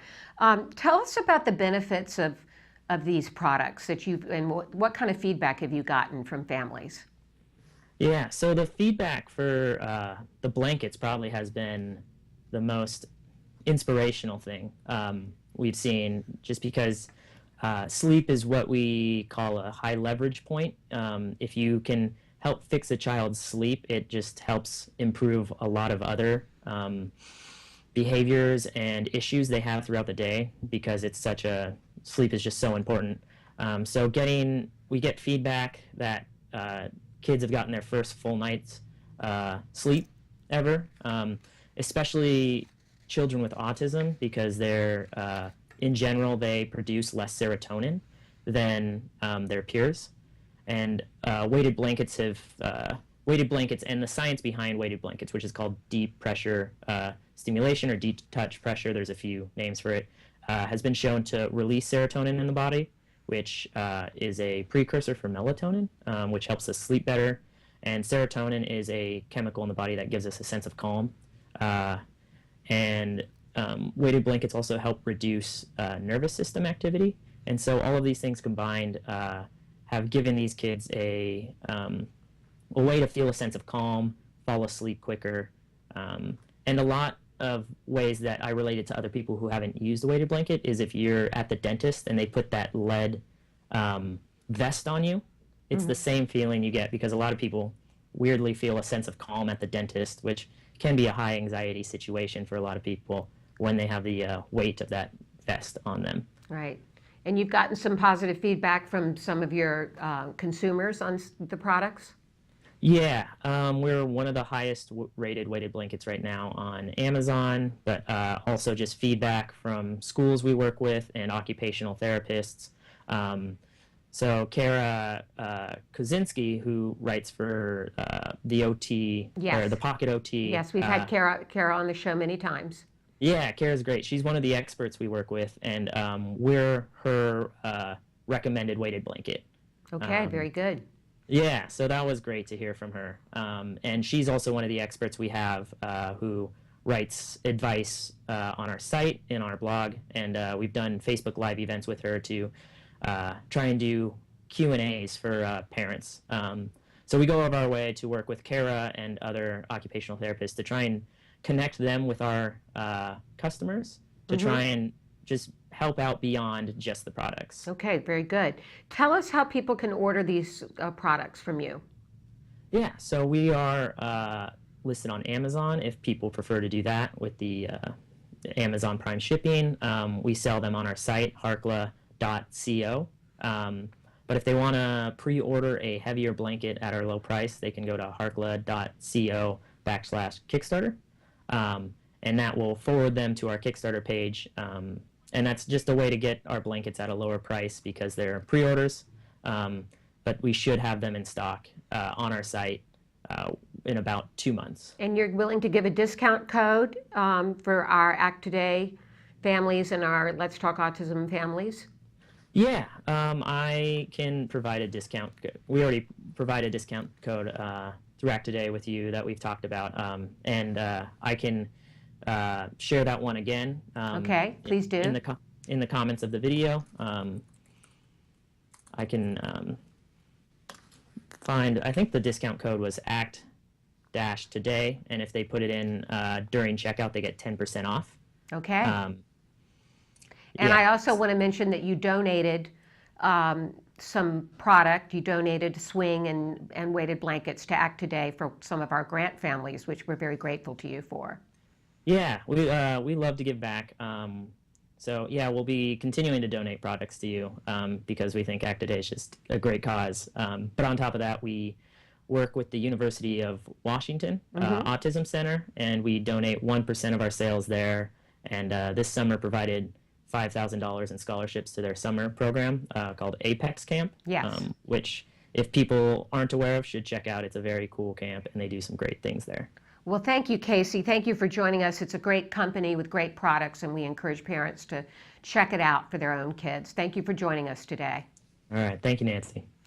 And I'm going to close the show now because we are at the end of our time together. Shannon will be back, I believe. I don't know, Samantha, is she back next week? She is back next week, I'm being told by our producer, Samantha. So Shannon, have fun out there on your trips to visit the card offices, and we hope you'll be back with us with more from Autism Live next week. Thank you very much, and have a great day.